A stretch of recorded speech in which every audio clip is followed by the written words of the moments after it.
Abra sua Bíblia no livro de Lucas, no Evangelho de Lucas, capítulo 22.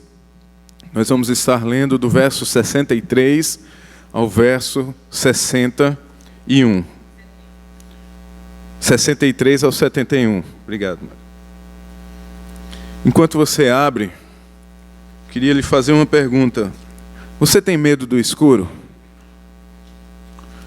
Você já passou alguma situação que teve problema do escuro? Geralmente, quem tem problemas com o escuro são as crianças, né? Mas existem alguns adultos que têm problemas com o escuro. Eu não queria entregar ele, mas tem um presbítero da nossa igreja que ele tem problema com o escuro. Não é o presbítero Pedro, ele é maior que o presbítero Pedro, bem maior que o presbítero Pedro. E esse presbítero, ele tem muita dificuldade em dormir à noite sem que pelo menos uma luz próxima a ele esteja acesa. Caso isso não aconteça, caso não tenha nenhuma luz acesa, ele acorda de madrugada sufocado, desesperado, por causa do escuro. Nós não sabemos qual é o problema psicológico que ele tem, mas talvez o nosso irmão Ricardo um dia possa resolver esse problema dele. Mas eu já vivi um problema com o escuro. Da primeira vez que eu estive em Guiné-Bissau, em 2007, a viagem foi toda especial. Foi a primeira vez que saí do país, a primeira vez que entrei em um avião, a primeira vez que viajei sozinho.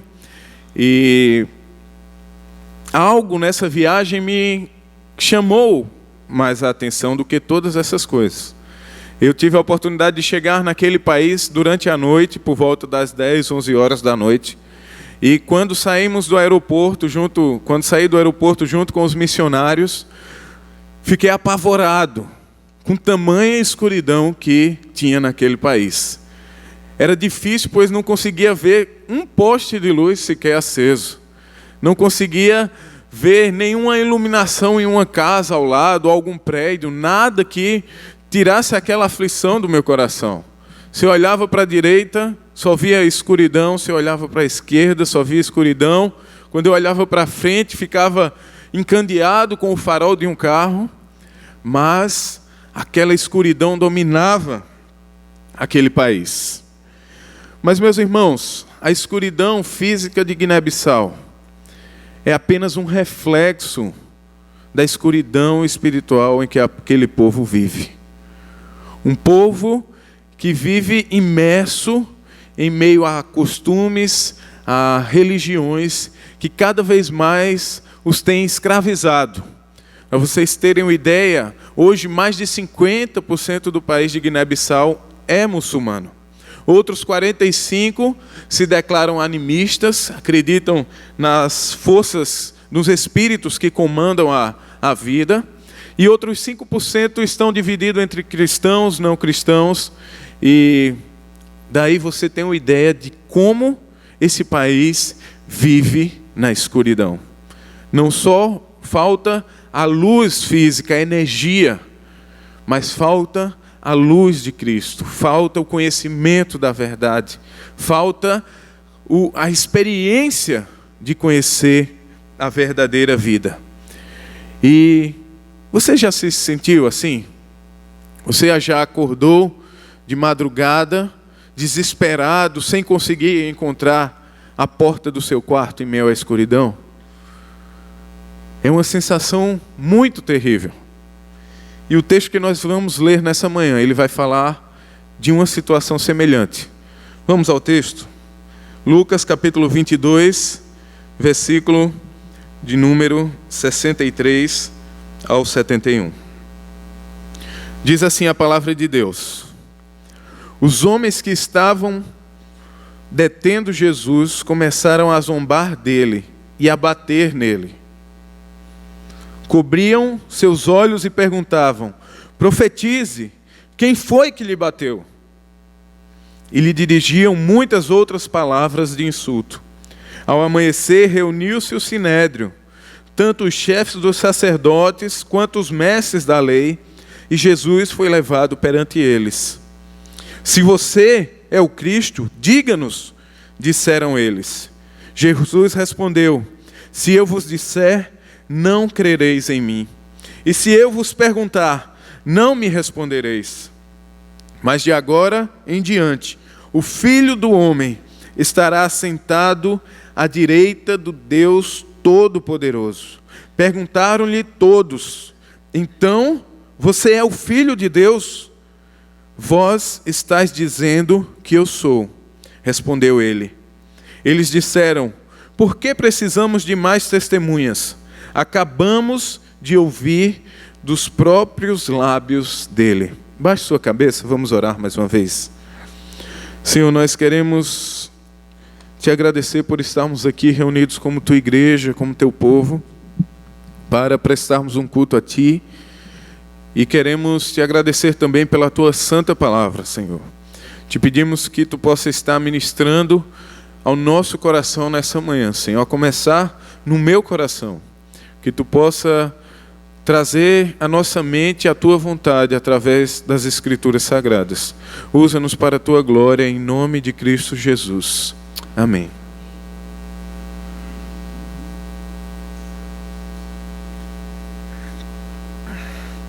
Meus irmãos, na semana passada, nós tivemos a oportunidade de refletir a respeito dos perigos da queda espiritual. Através do exemplo de Pedro, nós vimos que existem características, existem situações que sinalizam que estamos caminhando para uma queda espiritual. Assim foi na vida de Pedro. Pedro sofreu com a presunção que habitava o seu coração. Pedro também sinalizou dentro de si a distância que estava de Jesus. E Pedro também mostrou que o seu testemunho entre as quatro paredes era excelente. Porém, ao sair delas, ele não conseguiu se manter fiel a Cristo Jesus. E, através do exemplo de Pedro, nós vimos os riscos que podemos correr em estar distante do Pai, em ter o nosso coração cheio de presunção. Porém, Pedro, ao perceber o erro que tinha cometido, o pecado que havia cometido, negando Jesus, no mesmo instante, ele foi alcançado pelo olhar misericordioso de Cristo Jesus. O olhar penetrante da graça de Jesus alcançou o coração de Pedro naquela mesma hora, e isso resultou em arrependimento.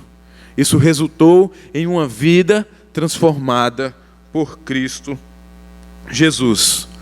Porém, meus irmãos, a história continua.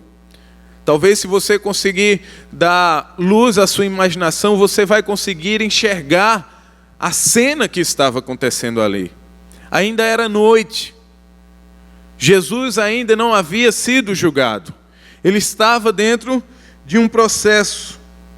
E Lucas vai nos alertar a respeito do risco que corremos em estarmos cegos espiritualmente, em estarmos vivendo um processo de cegueira espiritual.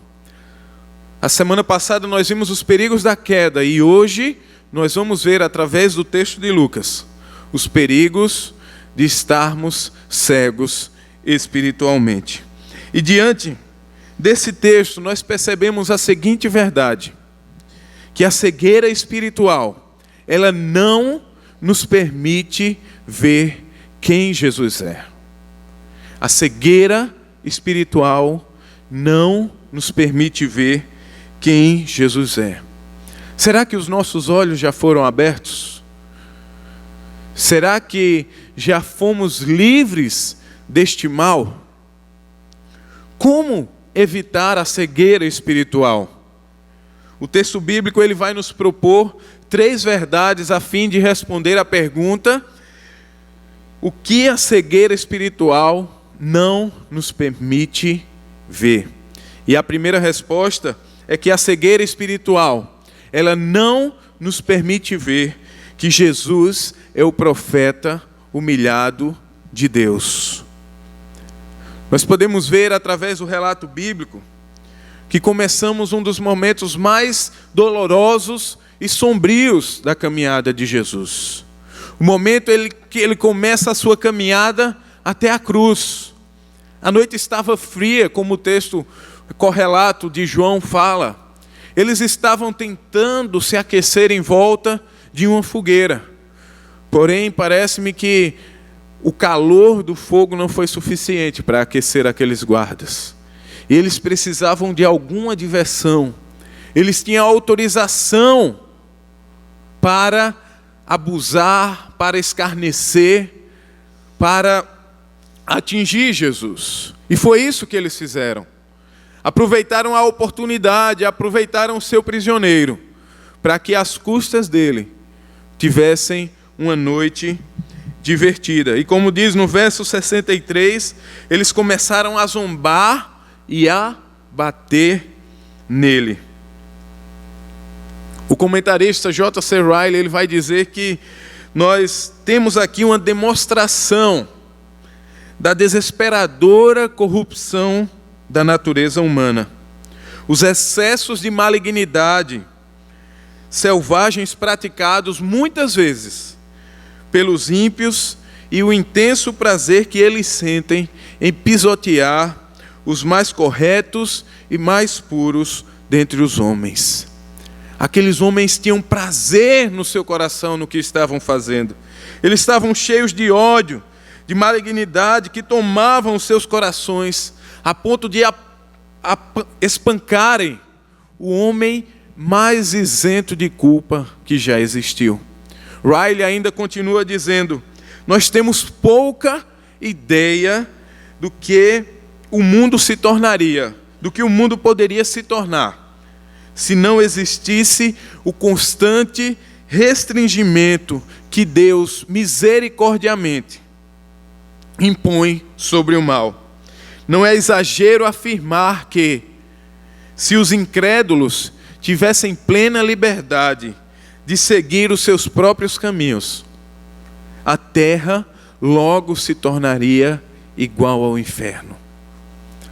Se Deus desse liberdade ao homem de fazer tudo o que quer, tenha certeza, meu irmão, que o mundo estaria bem pior do que está hoje. Aqueles homens não estavam nem um pouco preocupados em quem estava diante dele. Cobriam os olhos e perguntavam: profetize, quem lhes bateu? E talvez eles não tivessem ideia do que eles estavam pedindo. Talvez eles imaginassem que Jesus fosse apenas um vidente, um adivinho, como era normal entre os pagãos daquela época. Porém, a brincadeira desses homens, desses guardas, traz à luz uma preciosa verdade. Jesus, ele é um profeta. Ele é o profeta humilhado de Deus. E Jesus mostra o seu ministério profético quando, ao entrar na sinagoga durante a adoração, ele abre o livro do profeta Isaías, e é significativo que ele lê uma passagem que falava da sua vinda. Ele diz: o Espírito do Senhor está sobre mim, pelo que me ungiu para evangelizar os pobres, enviou-me para proclamar libertação aos cativos e restauração da vista aos cegos, para pôr em liberdade os oprimidos e apregoar o ano aceitável do Senhor. Ele fechou o rolo e devolveu o assistente e assentou-se. Não passava pela mente daqueles guardas quem estava diante deles. A promessa de Deus encarnada estava sendo pisada por aqueles homens. Jesus não era apenas um profeta. No Antigo Testamento, o que caracterizava um profeta, além do seu chamado e do próprio Deus ter escolhido, era a autoridade que ele tinha em falar: assim diz o Senhor. Porém, Jesus não tinha apenas essa autoridade. Ele é a própria palavra de Deus encarnada. E a promessa predita pelo profeta Isaías estava se cumprindo naquele momento. O servo o sofredor, o desprezado, o humilhado, o rejeitado pelos homens estava ali diante daqueles guardas. Jesus não tinha apenas condições de responder aquela pergunta que eles faziam: quem lhes bateu? Mas Jesus tinha condições de dizer tudo que se passava na vida daqueles homens. Não era apenas o nome que ele podia dizer, mas a pessoa que estava lhe batendo, o pecador que estava lhe batendo. E Jesus estava ali, na certeza de que aquela humilhação era também em favor daqueles homens. Aquilo que ele estava sofrendo, pouco mais seria pago em favor daqueles homens na cruz, no Calvário. Jesus, ele está totalmente submisso à situação que lhes era proposta. Se desejasse, ele poderia ter cessado ali aquele sofrimento. Poderia ter convocado uma legião de anjos para pelejar em seu favor e desbaratado aqueles homens. Mas, mais uma vez, citando o comentarista J.C. Ryle, ele vai dizer que o coração do nosso Senhor estava focalizado na obra grandiosa que viera realizar no mundo. Ele se comprometera a comprar a nossa redenção por meio de sua própria humilhação. E não se esquivaria de pagar o preço até as últimas consequências. Não seria a humilhação, não seria os espancamentos que Jesus sofreu que iriam fazer com que ele voltasse atrás no propósito que ele tinha vindo. Mas nós podemos perguntar qual o objetivo de Lucas ao nos trazer um exemplo tão negativo, uma cena tão triste. E a resposta, meus irmãos, é que o autor bíblico quer que tenhamos uma atitude diferente, que respondamos de maneira diferente daqueles homens. E eu queria propor duas aplicações, duas maneiras práticas de colocarmos essa verdade de que Jesus é o profeta de Deus na nossa vida. E queria sugerir essa aplicação através da seguinte pergunta: por que tanto sofrimento de Jesus? E a resposta é: ele tinha um objetivo. Ele carregava consigo a verdade. Ele era a própria verdade. E o seu compromisso com a verdade resultou em sofrimento e humilhação. Nós sabemos que existe algo que incomoda o mundo, que incomodam aquelas pessoas que não são cristãs, e até mesmo muitos cristãos. E o nome dessa palavra é verdade. No mundo em que nós vivemos, você confrontar alguém com a verdade, você mostrar os erros, mostrar a corrupção, mostrar a situação miserável que o homem vive, pode ter certeza que isso vai incomodá-lo bastante. Era isso que Jesus estava passando. A palavra que Jesus pregava, que ele mostrava para os líderes religiosos, para os mestres da lei, era o quão miserável eles eram, o quão miserável nós somos e o quanto nós precisamos de um Salvador. Então, meu irmão, tenha certeza que o seu compromisso com a palavra de Deus pode trazer consequências difíceis para a sua vida. O nosso compromisso com a palavra de Deus pode nos levar a momentos de sofrimento. Talvez vão lhe chamar de retrógrado, talvez vão lhe chamar de radical, talvez vão lhe chamar de homofóbico, não sei. Há tantas características que o mundo vê e que rejeita na verdade, mas o nosso compromisso com a palavra de Deus deve estar acima de toda crítica, perseguição e humilhação. Nós encontramos na palavra de Deus as palavras que nos dão a vida eterna. e nós não podemos negociá-la, nós não podemos trocá-la. Uma segunda maneira de aplicarmos o nosso texto é seguindo o exemplo deixado por Cristo Jesus. A paciência do nosso Senhor demonstrou que os verdadeiros crentes devem abandonar toda murmuração, queixas, irritação de espírito quando forem maltratados pelo mundo. O que representam os insultos que nós sofremos diante daquilo que Jesus sofreu por nós. Isso não é nada. Lá em 1 Pedro, capítulo 2, versículo 21 e 23, se você quiser abrir ou se quiser pelo menos registrar, o apóstolo Pedro ele vai dizer: para isso vocês foram chamados, pois também Cristo sofreu no lugar de vocês, deixando-lhes exemplo para que sigam seus passos. Quando insultado, não revidava. Quando sofria, não fazia ameaças, mas entregava-se àquele que julga com justiça. Resta alguma dúvida? C.S. Lewis, falando a respeito da humilhação de Cristo, ele vai dizer: o cristianismo ensina-nos que a terrível tarefa já foi, em certo sentido, realizada para nós. Que a mão de um mestre segura a nossa enquanto traçamos as letras difíceis e que nosso roteiro não precisa ser mais do que uma cópia daquilo que Cristo fez por nós.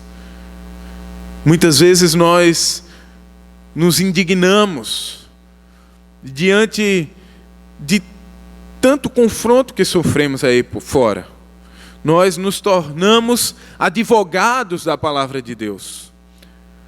Qualquer acusação, qualquer questionamento, qualquer dúvida que é levantada contra nós é motivo para que a ira se acenda em nosso coração e, talvez semelhante a Pedro, se tivéssemos uma espada, iríamos até o encontro das pessoas que não reconhecem aquilo que pregamos.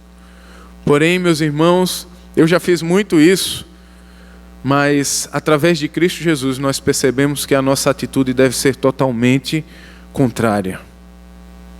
Jesus, ele sofreu, foi acusado, foi injustiçado, foi humilhado, porém em nenhum momento ele ergueu sua voz para se defender ou para contra-atacar os seus inimigos.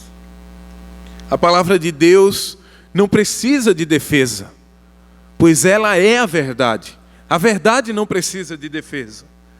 Humildade, é isso que Deus quer de nós. Nós não precisamos nos exaltar, como diz o ditado, nós não precisamos pegar ar com tudo que temos sofrido. Mas nós precisamos ser uma cópia daquilo que Jesus foi. Além da verdade de que Jesus é o profeta humilhado de Deus, a cegueira espiritual também não nos permite ver que Jesus, ele é o Cristo de Deus. No verso de número 66, agora nós temos as autoridades diante de Jesus.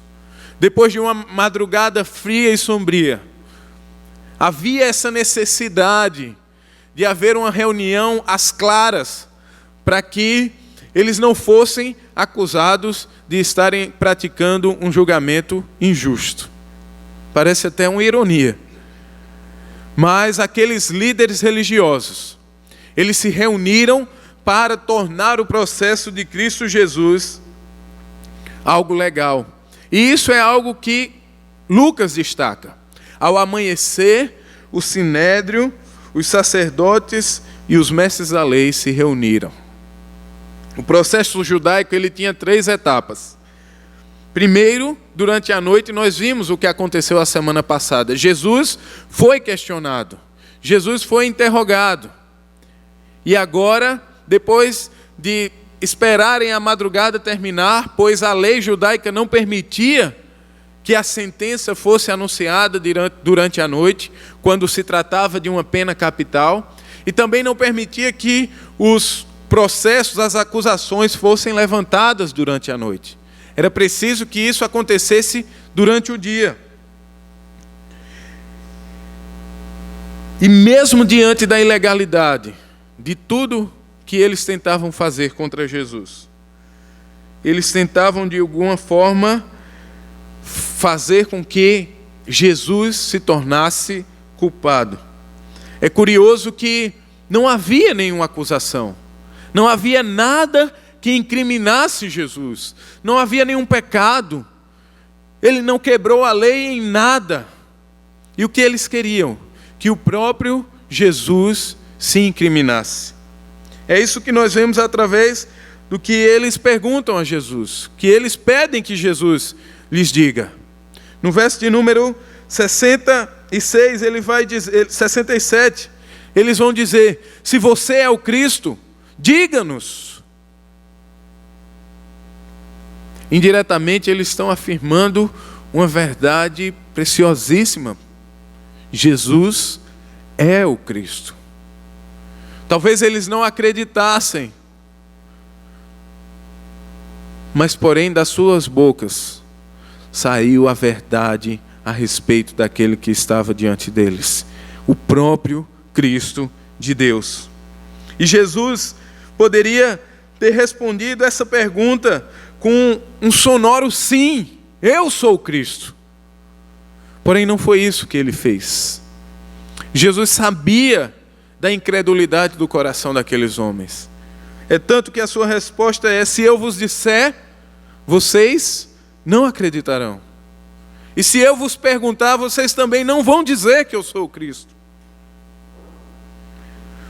O teólogo americano Miller Browse comenta que Jesus era tão diferente daquilo que os judeus esperavam do filho de Davi, que seus próprios discípulos tiveram dificuldade de relacionar a ele a ideia do Messias. Os judeus estavam esperando um Messias político. Eles estavam esperando alguém que iria assumir o trono de Israel e que iria mudar a situação de escravidão e fazer com que Israel tomasse mais uma vez o seu status perante as outras nações. Porém, quem está diante deles é alguém totalmente diferente. Nós temos aqui o Messias prometido lá no livro de Daniel, capítulo 7, quando Daniel diz que em minha visão à noite vi alguém semelhante a um filho do homem, vindo com as nuvens do céu. Ele se aproximou do ancião e foi conduzido à sua presença. Ele recebeu a autoridade, glória e o reino. Todos os povos, nações e homens de todas as línguas o adoraram. Seu domínio é um domínio eterno que não acabará, e o seu reino jamais será destituído. Eles esperavam um rei político, mas Jesus afirmou para eles: vocês estão vendo aqui o Filho do Homem, a partir de agora, que estará sentado à direita de Deus, o Todo-Poderoso. O que aqueles homens queriam era algo muito insignificante diante do que Jesus verdadeiramente é. Eles queriam alguém que dominasse, que governasse eles. Porém, o Messias prometido que estava diante deles não era apenas um rei terreno, mas é o rei que está sentado no trono do universo, que governa todas as coisas. Eles não imaginavam, eles não tinham noção. E há duas maneiras também de aplicarmos essa verdade. Por que aqueles homens não reconheceram a Jesus como Cristo de Deus? E a resposta talvez seja simples. Porque a religião não faz de você um cristão.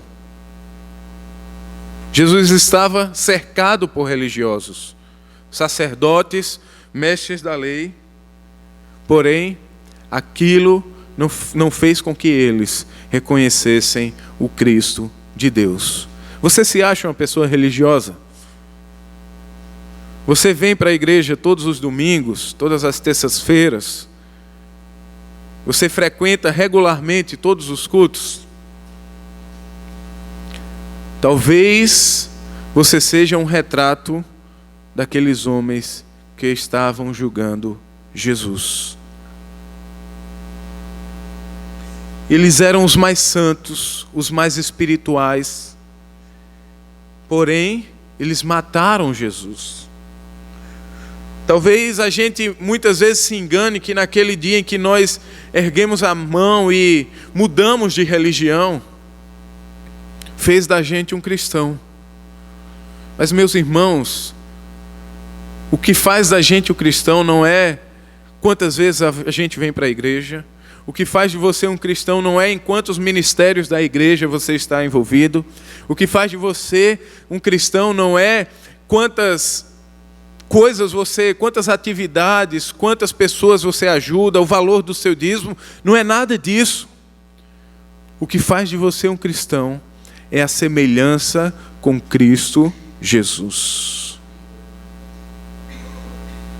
Se as pessoas conseguem enxergar em você atitudes que fazem ela pensar em Cristo Jesus, isso faz de você um cristão.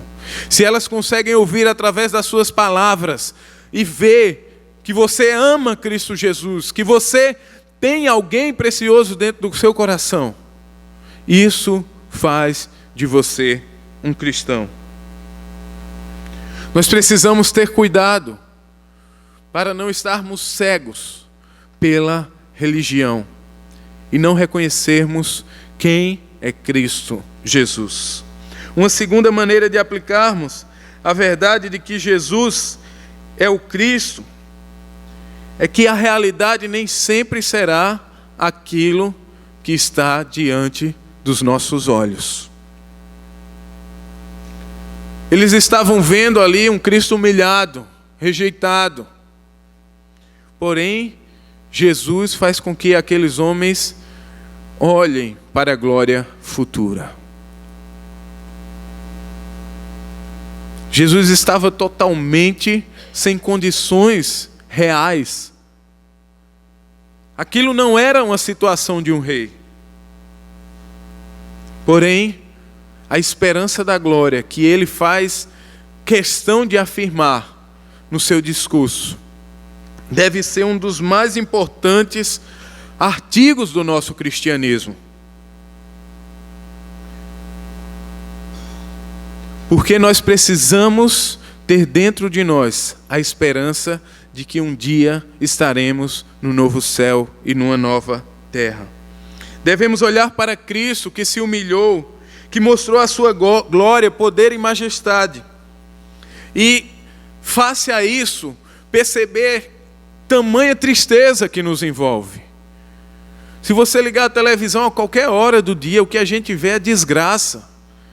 O que a gente vê é notícia ruim, é morte, é doença, é guerra, é fome. E, meus irmãos, tudo isso serve para nos mostrar, ou para nos fazer olhar para um lugar onde nada disso será real. Tudo isso serve para nos fazer olhar para a promessa que temos de que o Senhor está preparando uma morada para nós, que voltará para nos buscar. Eu fico muito triste, e mais triste ainda porque foi uma pessoa da minha família que eu perguntei. Eu perguntei a ela: você queria que Jesus voltasse logo? E a resposta dela que ela me deu foi: não queria que Jesus voltasse agora.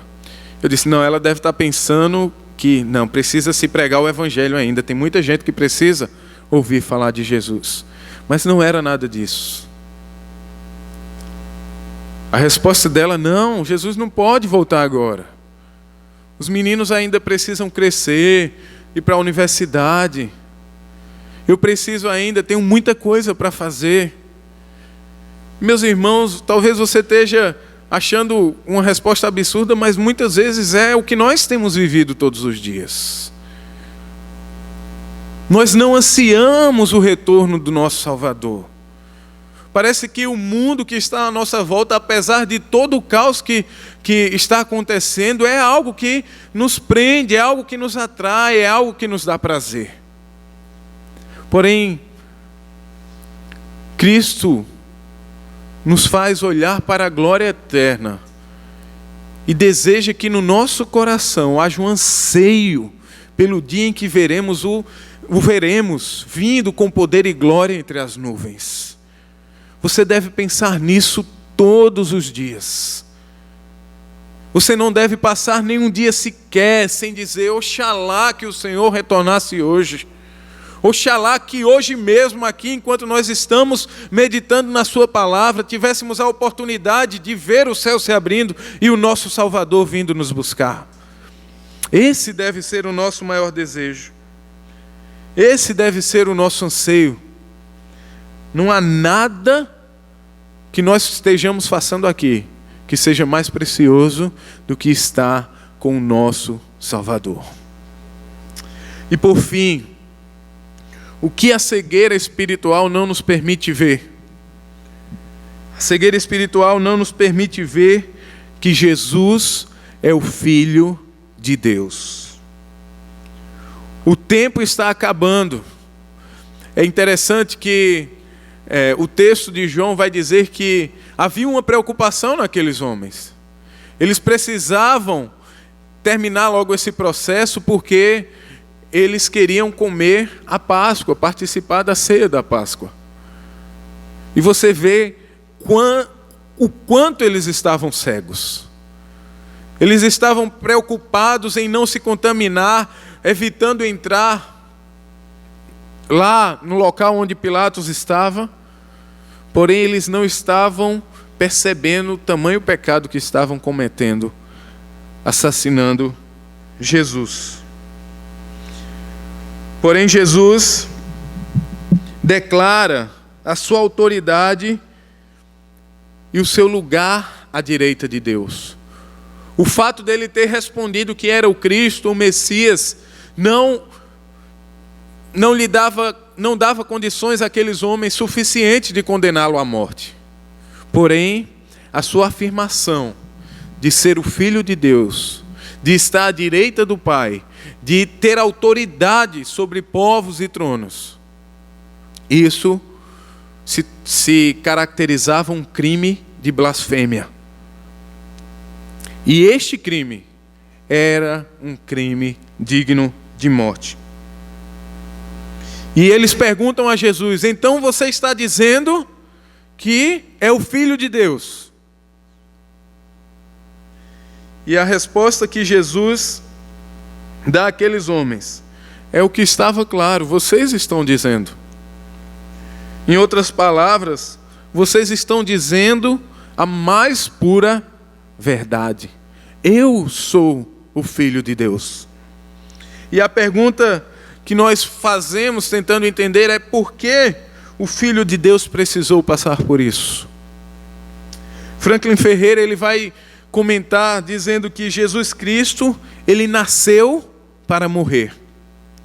Sua morte é propósito central de sua encarnação. Em todos os evangelhos, como nas epístolas, a morte de Cristo é algo que está no cerne do evangelho. Lá em João capítulo 3, versículo 16, afirma que o amor de Deus o motivou a enviar Jesus, seu Filho unigênito, com o propósito de salvar todo aquele que nele crê. O Messias não foi castigado por crueldade e nem por mera vingança. A vingança divina contra todo o pecado é o fato de que o homem, ele já está condenado. Mas foi o amor de Deus, diante da justa condenação da raça humana, que levou Jesus até a cruz. O amor de Deus motivou todo o sofrimento que Cristo passou. Mas por que Jesus, sendo Filho de Deus, se permitiu ser condenado? Jesus, ele tinha um ofício, na verdade não somente o de profeta, mas também o de sacerdote. Ele é o Cordeiro de Deus. O que é notório na obra sacerdotal de Cristo é que ele aparece como aquele que oferece como sacerdote e também como o próprio sacrifício. Outro comentarista bíblico, ele fala que Jesus abriu um novo e vivo caminho para a vida eterna. E por este caminho os cristãos podem, com confiança e certeza de fé, comparecer diante do trono da graça. Jesus sabia que nenhum homem, salvo ele, tinha liberdade de acesso a Deus. Nenhum outro sacrifício além do seu poderia tirar o pecado. Que somente através dele que Deus se faz propício aos homens pecadores. E somente através dele os benefícios que emanam do amor divino são comunicados a seu povo. Por essa razão, ele se permitiu condenar. Mas por que o Filho de Deus se entregou para morrer numa cruz? E a resposta é: porque somente Deus pode nos salvar de Deus. Somente Deus pode nos salvar de Deus. O homem é incapaz de prestar obediência a Deus. Nada do que a gente faça pode ser considerado recompensa adequada pelo mal que cometemos. O pecado é o mal maior que insulta e que desonra a criação de Deus. Em vista disso, uma compreensão infinita, maior do que tudo que existe fora de Deus, é necessária. Daí decorre que ninguém poderia pagar tudo o que o homem deve a Deus, em virtude do pecado, exceto aquele que é maior do que tudo que existe fora de Deus, o próprio Deus. Somente Deus poderia pagar o preço do pecado. E outro comentarista bíblico, ele diz que Cristo é tanto Deus como homem. E portanto o único que poderia expiar a culpa dos homens.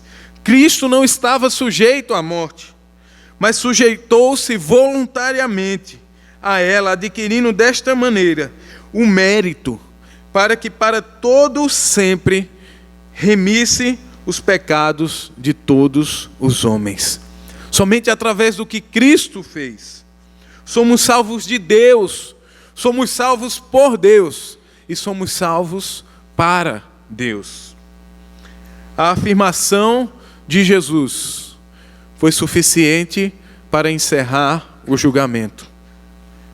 Não havia necessidade de nada mais, de nenhuma testemunha, porque as suas palavras eram suficientes para condená-lo. Eles estavam diante do Filho de Deus.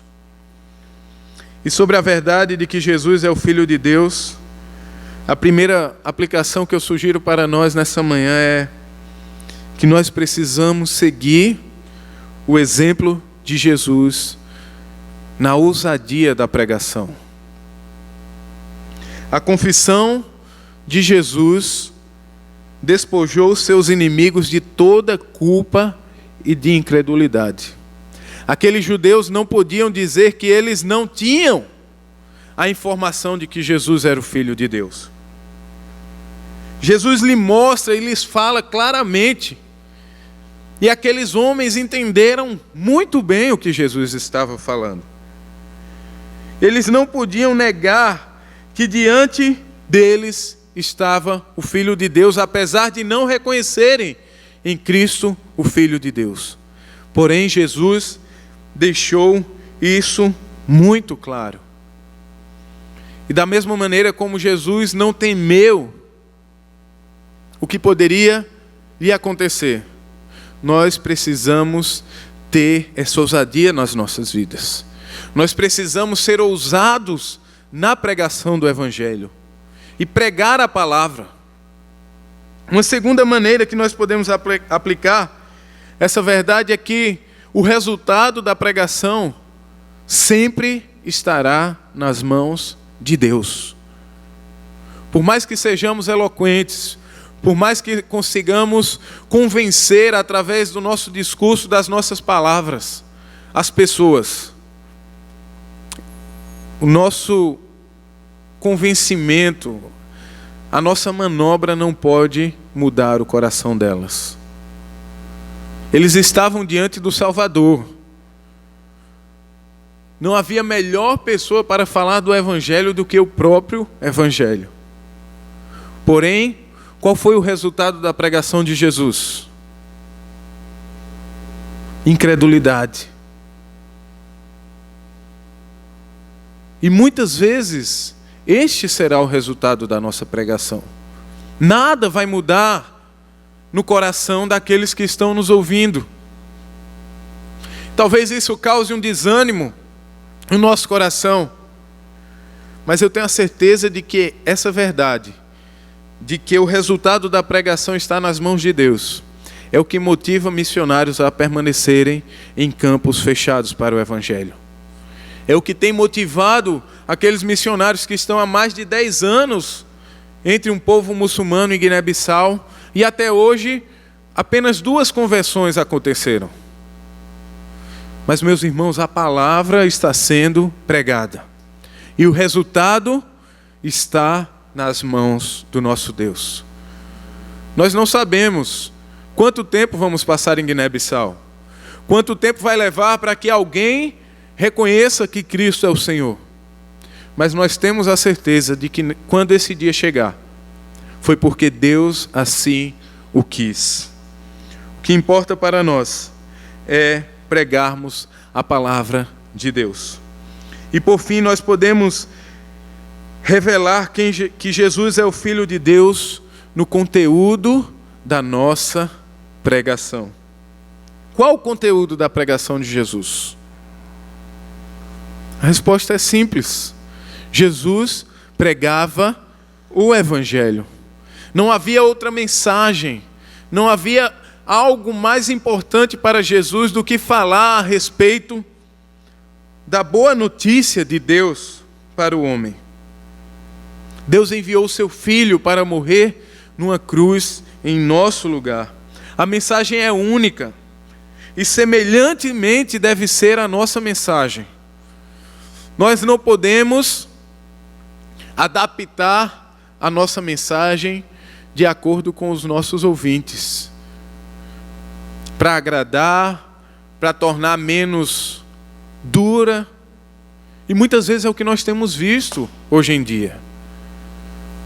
Os pregadores estão adaptando o Evangelho para que o Evangelho seja recebido como algo doce, como algo que traz prazer. Mas, meus irmãos, infelizmente, essa não é a mensagem do Evangelho.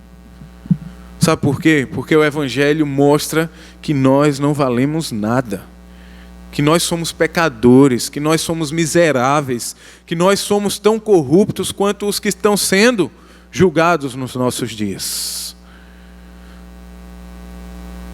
Nós precisamos pregar essa mensagem. O Evangelho também não é o testemunho do que Deus fez, porque isso pode comover as pessoas, isso pode trazer alguma emoção no coração das pessoas. Mas existem pessoas que fazem questão de dizer quem eram, o que faziam, como faziam. Mas não é quantos pecados você cometia, da maneira que você cometia, que vai mudar o coração do homem. O que muda o coração do homem é a mensagem do Evangelho. E é essa mensagem que nós precisamos ter nos nossos lábios. É isso que diferencia o cristianismo de tantas outras religiões, de todas as outras religiões. Todas as religiões ensinam que o homem deve ter maneiras, meios, formas de se achegar a Deus. Você tem que fazer isso, você tem que cumprir aquilo, você tem que ser assim, você deve ir até não sei aonde. Porém, o cristianismo, diferente de todas as outras, fala daquilo que Deus fez pelo homem. Porque é impossível para o homem fazer algo que agrade a Deus. E somente Deus poderia salvar o homem dele mesmo. Essa maravilhosa notícia precisa ser anunciada. A notícia de que nós somos incapazes, mas que Deus é capaz. Que nós não podemos fazer, que nós não vamos conseguir fazer, mas Deus já fez por nós na cruz do Calvário. Essa é a mensagem do Evangelho, essa é a mensagem da graça de Deus. E essa é a mensagem que deve estar nos nossos lábios todos os dias. Você já se achou perdido em meio à escuridão? Você já temeu por não enxergar o que estava à sua frente? Talvez um dia, se Deus assim nos permitir, muitas pessoas aqui da nossa comunidade vão poder experimentar um pouco da escuridão das diversas regiões de Guiné-Bissau. Mas o pior do que não ter luz para iluminar o seu caminho é você ter a luz e não conseguir enxergá-la. Esses exemplos registrados por Lucas são uma ótima demonstração dessa realidade. Homens que estavam diante da luz, diante do Cristo, diante do Filho de Deus, diante do profeta e da promessa de Deus. Porém, eles estavam cegos espiritualmente. E a pergunta que eu queria fazer nessa manhã é: em qual posição você está? Será que você tem afirmado quem é Jesus? Será que isso verdadeiramente está dentro do seu coração, do meu coração? Através desse texto nós percebemos que apenas afirmar aquilo que Jesus é não é suficiente. É preciso que creiamos. É preciso que isso seja visível nas nossas vidas. Que nesse dia, essa verdade a respeito de quem Jesus é possa encher o nosso coração, possa nos trazer esperança, nos fazer olhar para a glória onde estaremos eternamente com Cristo, e que os nossos olhos sejam abertos diante daquele que é o Rei dos Reis.